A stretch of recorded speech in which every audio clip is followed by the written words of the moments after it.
네, 글로벌 투자에 관한 유용한 정보를 전해드리는 시간입니다. 도움 말씀 위해서 유원타증권의 유동원 본부장 나오셨습니다. 안녕하십니까? 안녕하십니까? 자, 지난주에 한 2주 동안이죠. 게임스탑발 공매도 전쟁이 정말 미국 사이에서 뜨거웠습니다. 네. 그런데 이 공매가 이슈가 있어도 결국에는 유동성이 풍부하다면 미국 증시 상승 추세에는 변화가 없을 것이라고 하셨는데 실제로 어떻게 흐름이 이어졌습니까? 네. 자, 레딧 사태에서 지금 시장 변동성이 확대된 것만은 사실입니다. 그렇죠. 그렇지만 지난주 말에 기관의 부실화가 일어날 수도 있다. 또는 금융위기 가능성이 있다. 이런 얘기도 나오긴 했는데 그 가능성은 극히 미미하다라고 판단하고 있습니다. 오히려 지금같이 유동성이 풍부할 때는 거품장이 만들어질 수 있는 요소로 작용할 수 있다라고 생각이 듭니다. 지금은 종목 선별이 너무나 중요한 시기이고요. 그렇기 때문에 결국 펀더멘탈을 위주로서 ETF에 투자하는 전략이 적절하다라고 얘기를 하고 있습니다. 자, 유동성 부분에 있어서 좀 자세히 들여다보면은요. 지금 M1 증가율이 자그마치 70% 가까이 지금 나오고 있고요. 예. 또 M2 증가율이 거의 27% 수준이 나오고 있습니다. 여기에 또 미국의 대차 대조표의 규모도 보시면은 역대 최고치를 돌파를 해서 7.4조 달러를 확실하게 돌파를 하고 있는 모습 보여주고 있습니다. 자, 이렇게 유동성이 풍부한 그런 기관 아래에서는 레딧 사태가 시장에 미치는 영향은 그렇게 크지 않다라고 말씀을 드리고 있고요. 또 유동성 지표로서 본 이 미국 증시의 상승 여력을 보면 네. 지금 S&P 500 같은 경우에 또 나스닥 같은 경우에 한 14.7% 정도 상승할 수 있는 여건이 된다라고 말씀을 드리고 있고요.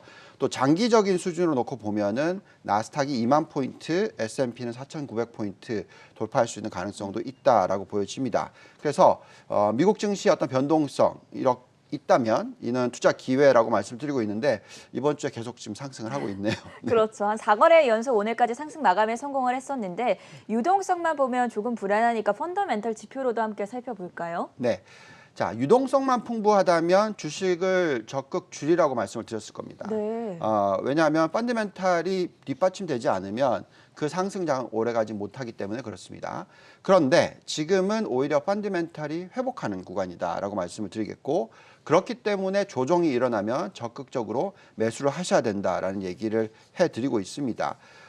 지금 유동성 지표는 아까 말씀드렸듯이 증시의 상승 여력이 한 14%대다라고 말씀을 드렸는데 네. 그럼 펀더멘탈적으로 보면 어떠냐라고 보시면은 지금 다우존스가 16%대 그리고 S&P가 12%대 그리고 또 나스닥이 또 16%대로 상승 여력이 나옵니다. 네. 그렇기 때문에 지금 유동성 지표보다도 나스닥이나 다우 같은 경우에는 더 높은 상승 여력이 나오고 있다는 게 중요할 것 같습니다. 그래서 여기서 지금 선택과 집중이 중요하다고 말씀을 드리고 있잖아요.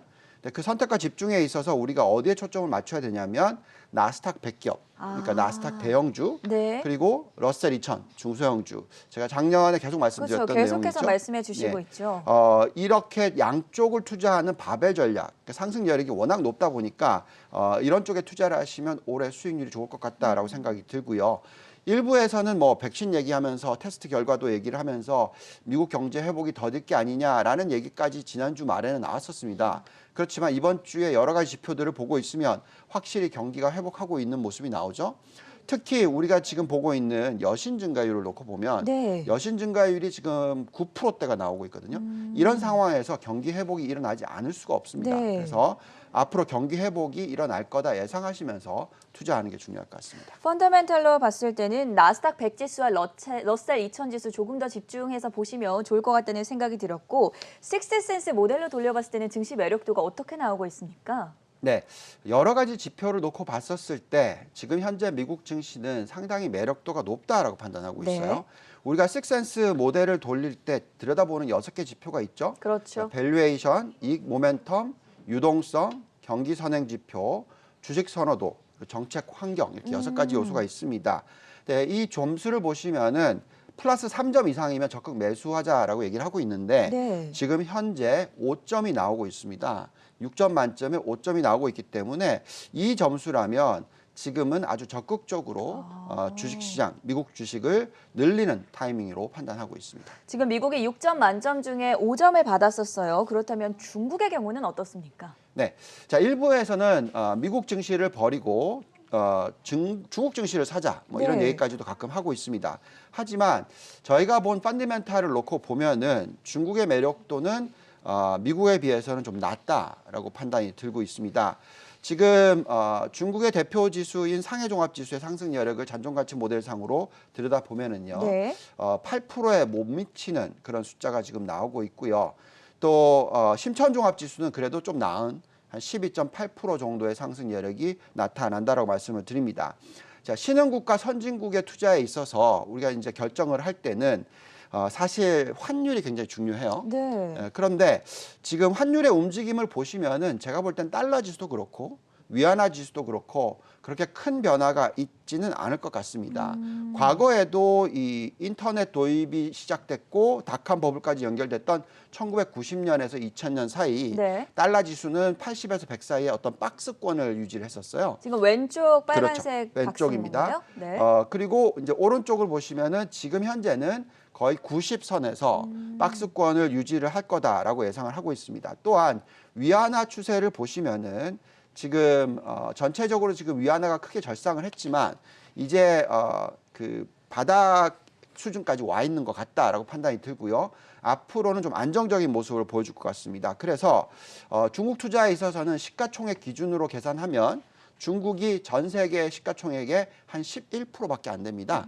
그래서 그 정도만 투자를 하자. 네. 그래서 미국에 투자하는 비중은 과 중국에 투자하는 비중을 시가총액으로 판단하자라고 말씀드리고 있습니다. 그렇다면 선진국과 신흥국의 투자비는 어떻게 포트폴리오 전략을 세워보면 좋겠습니까? 계속 말씀드리고 있지만 지금의 변동성, 네. 시장 조정은 단기간에 그칠 거다라고 예상하고 있다 말씀드리고 있습니다.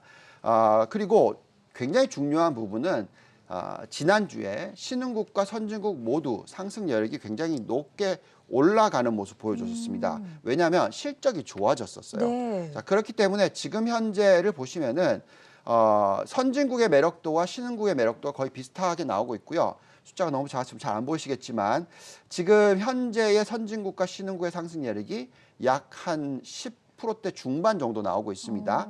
특히 선진국을 보시면은 미국 그리고 유럽 쪽이 좋아 보이고요. 네. 특히 미국의 나스닥 100, 그다음에 미국의 러셀 1000, 2000 이쪽이 굉장히 매력도가 있게 상승 나옵니다. 여력이 40% 넘게 나오고 있는 거죠? 그렇습니다. 그래서 지금 선진국 투자를 전체 포트폴리오의 70%를 하고요.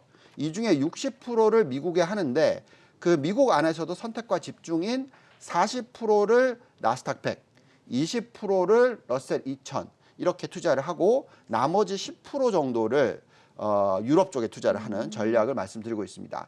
자, 그렇다면 신흥국은 어느 정도냐? 신흥국은 한 30% 정도를 투자를 하고요. 네. 신흥국 안에서도 상승 여력이 높은 국가들을 쭉 보시면은 빨간 건데 하나 더 넘겨주시면 지금 이 한국, 러시아, 대만, 그리고 베트남, 인도네시아 이런 국가들이 올라옵니다. 하나 좀 넘겨주셨습니다. 네. 이번에 이제 신흥국이 방금 전에 나왔었는데요. 네.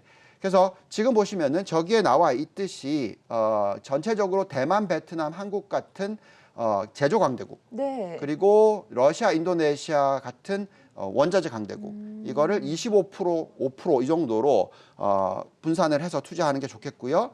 지금 베트남 부분에 있어서는 주가가 큰 폭의 하락이 있었는데 수출이 굉장히 좋게 나오고 있습니다. 네. 그래서 베트남도 매력이 있다라고 말씀을 드리고 있는데 그렇다고 해서 베트남에 투자를 너무 많이 하면 안 됩니다. 왜냐하면 시가총액 기념으로 겨우 0.2%밖에 안 되거든요. 워낙 비중이 작으니까요. 그래서 전체 포트폴리오의 3% 이상 넘어가는 것은 안 된다라고 말씀드리고 있습니다. 본부장님, 요새 보면은 종목보다도 ETF에 관심 가지시는 분들이 상당히 많습니다. ETF 투자와 관련해서는 어떤 조언 들어보면 좋을까요? 네. 자, 우리가 지금 종목 고르기 어려운 이유가 네. 레딧 사태로 의해서 좋은 종목, 나쁜 종목 할 것 없이 자꾸 공매도 때문에 주가 변동성이 큽니다. 그렇죠. 그래서 그냥 ETF로 투자를 하면 펀더멘탈이 좋은 ETF를 투자를 하면 좋은 수익을 올릴 수가 있으니까 그렇게 투자하자고 말씀을 드리고 있고요. 여기서 보시면 이제 탑 10이 올라와 있는데 네. 1, 2등이 바로 반도체고요. 그리고 3등, 5등이 신재생 에너지. 그리고 또 그 사이에 있는 4등이 바이오 정도 네. 이렇게 옵니다. 그래서 저희는 지금 전체 분석으로 봤었을 때 반도체 장비와 신재생 에너지 비중을 굉장히 높게 가져가야 된다라고 네. 말씀드리고 있고요.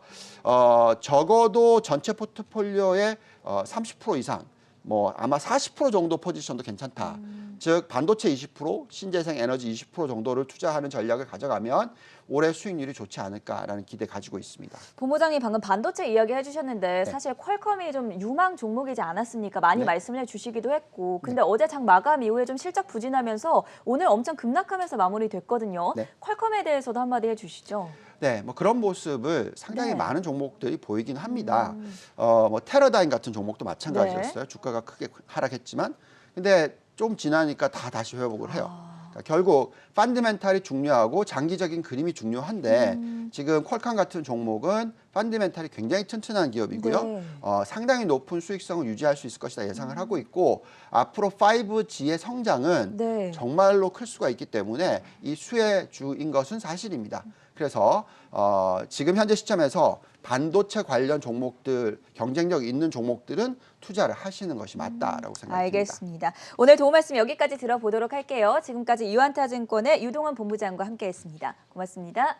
감사합니다.